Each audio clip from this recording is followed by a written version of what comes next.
जय माँ इंद्राक्षी जय अम्बे। इंद्राक्षी धाम के ज्योतिष पाठशाला कार्यक्रम में दर्शकों आप सभी का हम हार्दिक स्वागत करते हैं। आज हम एक ऐसा योग आपको बताने वाले हैं, अगर ये किसी की भी हथेली में हो तो ये बहुत अच्छा योग होता है। ऐसा व्यक्ति दिल का बड़ा होता है, ऐसा व्यक्ति दिल का राजा होता है। हो सकता है ये योग आपकी हथेली में हो, आपके फ्रेंड आपके मित्र की हथेली में हो, आपके पार्टनर की हथेली में हो, किसी के भी ये योग हो सकता है। क्या है ये योग, सारी जानकारी इस अंक में हम आपको देने वाले हैं। आइए देखते हैं आज का पंचांग। 25 जुलाई सन 2024, दिन बृहस्पतिवार, संवत 2081, श्रावण मास, कृष्ण पक्ष, तिथि पंचमी, नक्षत्र पूर्वा भाद्रपद, राहु काल 1:30 से 3, दिशा सूर्य दक्षिण दिशा। नाना भांति के योग व्यक्ति की ही हथेली में होते हैं और संसार में सभी का मन, सभी की सोच, सभी का रहन सहन एक सा नहीं हो सकता, सबका भाग्य एक सा नहीं हो सकता। तो हाथ की ये रेखाएं सबकी अलग अलग होती हैं। देखने में भले ही आपको एक सी लगें, लेकिन सबकी अलग अलग होती हैं, इसीलिए सबकी किस्मत भी अलग अलग होती है। जिस व्यक्ति की हथेली में आयु रेखा बिल्कुल गोलाई लिए हो और उसी व्यक्ति की हथेली में आयु रेखा से मिलकर के मस्तिष्क रेखा बहुत सुंदर तरीके से चंद्र पर्वत के ऊपर आती हो, चंद्र पर्वत के ऊपर मस्तिष्क रेखा का आना और वहीं से एक भाग्य रेखा का नीचे से उदय होकर के ऊपर जाकर के बीच में एक त्रिकोण बना देना और चंद्रमा बलिष्ठ होना, चंद्रमा बलिष्ठ होना, सुंदर त्रिकोण बनना। आप माने न माने, ऐसे व्यक्ति का दिल बड़ा होता है, उसकी सोच बड़ी होती है। अब आइए आपको स्क्रीन के माध्यम से समझाते हैं। आप देखें, गोलाई लिए हुए ये आपकी आयु रेखा नीचे तक आ गई। इसी आयु रेखा के टॉप से सटी हुई एक रेखा, ये मानसल चंद्रमा है, गुदगुदा चंद्रमा हो, यहाँ तक चंद्रमा तक ये रेखा अपना स्थान ले लेती है। इसको हम मेधा रेखा, मस्तिष्क रेखा कहते हैं। अब एक नीचे से रेखा ऊपर की तरफ को चलती है, इसे हम भाग्य रेखा कहते हैं।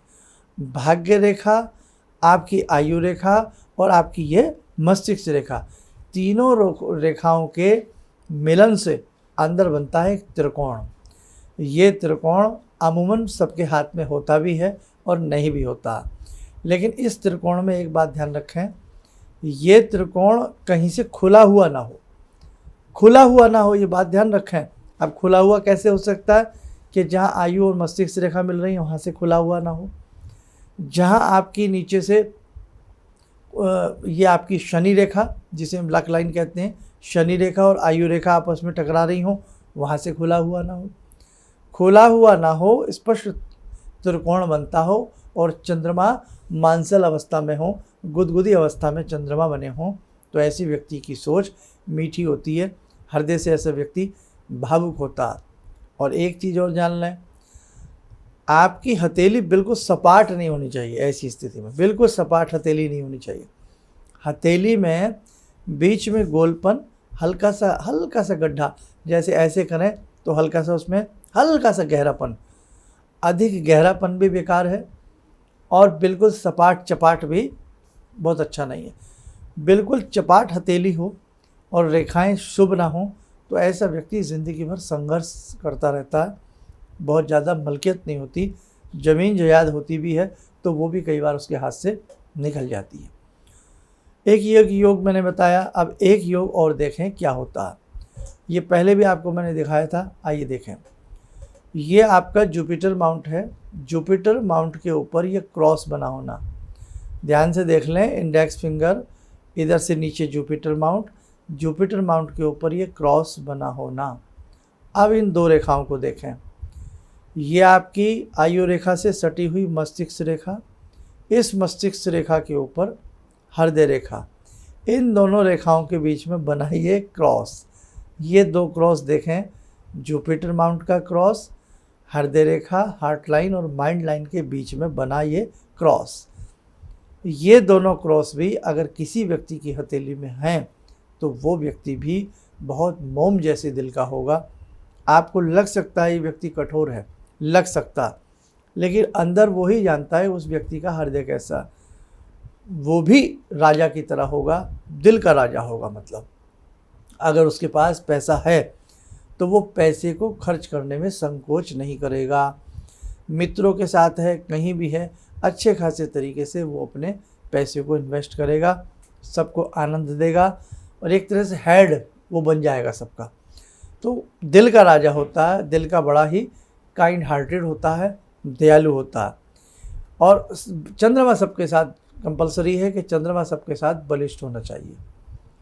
आपकी हथेली में यहाँ ये चंद्रमा है, सबको मालूम है, ये चंद्रमा अच्छे से गुदगुदे हों, चंद्रमा अच्छे हों और आपकी हथेलियाँ जो हों वो अच्छे खासे स्थान आपकी हथेली में बनता हो। जैसे अपनी स्क्रीन पर देखें, आपकी ये हथेली है, ये हथेली को चारों तरफ से ये देखा गया, इस हथेली में बहुत छोटापन ना हो, ये हथेली आपकी सही सही जगह स्थान रखती हो, यानी कि बहुत छोटी ना हो, बहुत चौड़ी फैली ना हो, एक अच्छा स्थान आपकी हथेली में ऊपर नीचे चारों तरफ हमें नज़र आता हो और आपकी जो उंगलियां हों वो आगे से थोड़ी सी हल्की सी नोकीली हो, बहुत ज़्यादा नोकीली नहीं, हल्की सी उंगलियां नोकीली हों और साथ में यदि वो 2 क्रॉस भी आपकी हथेली में हैं तो आप माने न माने बहुत काइंड हार्टेड व्यक्ति रहेंगे आप। आपकी हृदय रेखा, जिसको हम हार्ट लाइन कहते हैं, हृदय रेखा प्रेम प्रदायिनी रेखा भी कहलाती है। आपकी हथेली की हार्ट रेखा भी स्पष्ट हो, सुंदर रेखा हो, कहीं से बहुत ज़्यादा उसमें कट ना लगे हों, दाग धब्बे उस पर ना बने हों, तो भी आप माने या ना माने तो भी ऐसे व्यक्ति के साथ बहुत अच्छा रहेगा। ऐसा व्यक्ति दिल का राजा होगा। कोई भी चीज़, कोई चलचित्र, कोई फिल्म का सीन आपके सामने, उसके सामने चलेगा तो वो व्यक्ति जल्दी से जल्दी रो पड़ता है, यानी कि उसकी आंख में आंसू बहुत शीघ्र आते हैं। दूसरों का दर्द वो व्यक्ति बर्दाश्त नहीं कर पाता, राजा की तरह होता है। उसका रहन सहन, उसकी सोच, उसके मन का बड़प्पन, उसके जीवन में आगे बढ़ने की चाहत, अपने राष्ट्र के प्रति कुछ करना, समाज के प्रति कुछ करना, अपने परिवार के प्रति कुछ करना, अपने यार दोस्तों के प्रति कुछ करना, ऐसी उसकी जिज्ञासा शानदार बनी रहती है। तो कहने का मतलब, आपकी ही ये रेखाएं आपको राजा के तुल्य बनाती हैं, आपकी सोच को बड़ा बनाती हैं, महानतम बनाती हैं। आपकी ही हथेली में बसी रची ये रेखाएं कई बार आपको बड़ा कंजूस बना देती हैं। छोटी हथेली हो, छोटी छोटी, बहुत बड़ी बड़ी उंगलियां ना हो और उंगलियां आगे से चमचाकार सी हों या चपाट सी हों, और रेखाएं भी व्यक्ति के हाथ में बहुत स्पष्ट रूप से ना हो या बहुत धसी धसी सी हों, तो बड़ा कंजूस टाइप का, माइजर टाइप का वो व्यक्ति होता है।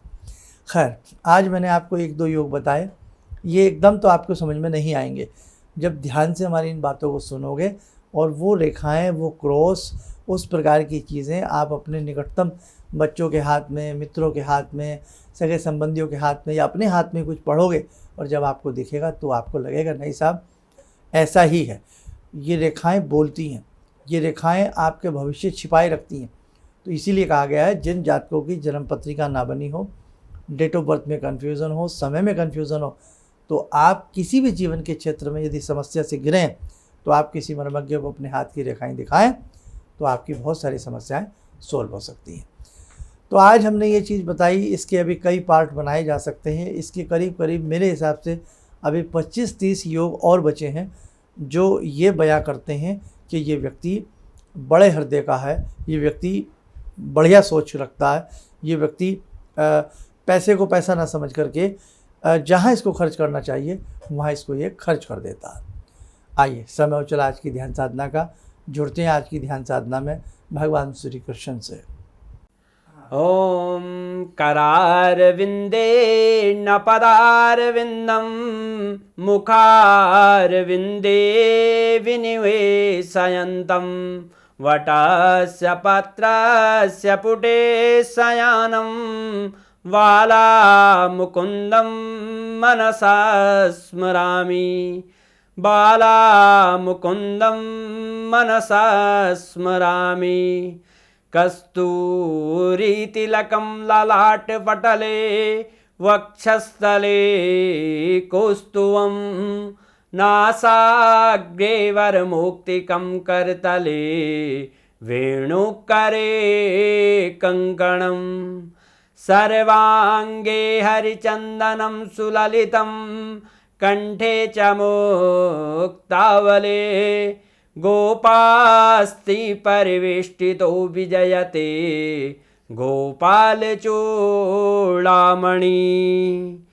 शान्ताकारं भुजगशयनं पद्मनाभं सुरेशं विश्वाधारं गगनसदृशं मेघवर्णं शुभांगं लक्ष्मीकान्तं कमलनयनं योगवृद्ध्यानगम्यं वन्दे विष्णुं भवभयहरं सर्वलोकैकनाथं। कवच बना लें, ध्यान करें, कृष्ण जी का शुभ आशीष हम सबके ऊपर बरस रहा है।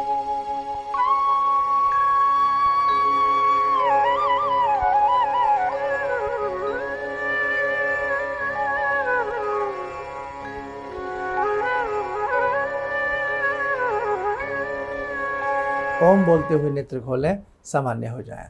देखो साधकों, सावन का महीना चल रहा है और ये बहुत ही शुभ है। जितना आपसे अपनी भक्ति भाव बन पड़े उसको अच्छे से करिएगा। आपका जीवन, आपकी भक्ति भी बहुत शानदार बना देती है। जो साधक अपने घर के ही पूजा कक्ष में बैठकर अच्छे से भगवती को भजते हैं, अच्छे से साधना करते हैं, एक वो दिन आता है उसकी टेढ़ी आड़ी तिरछी रेखाएं भी सीधी हो जाती हैं और उसकी हथेली को शानदार बल मिलता है, उसका जीवन शानदार बन जाता है।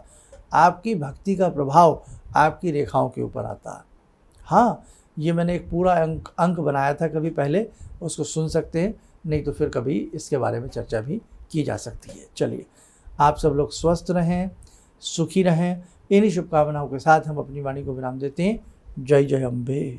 गुरु जी से मैं तब से जुड़ा हूँ जब से वो एक चैनल आती थी P7, उसी से मैं जुड़ा हुआ था। और गुरुदेव से हमारी जब मुलाकात हुई तो मैं आश्चर्यचकित रह गया जब उन्होंने हमसे बताया कि आपके साथ ऐसे ऐसे हुई।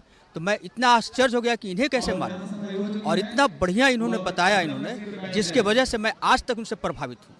और इनका बताने का शैली वगैरह इतनी बढ़िया है जो हम अपने क्लास के टीचर से भी उतना बढ़िया नहीं समझ पाते थे।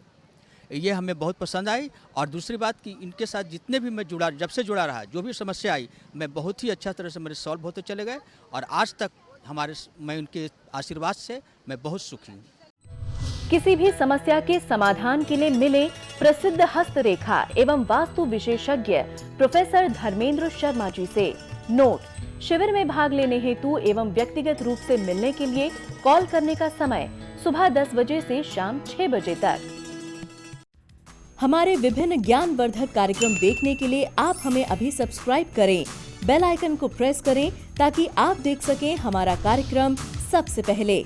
और अधिक जानकारी के लिए फेसबुक पेज को लाइक करना न भूलें।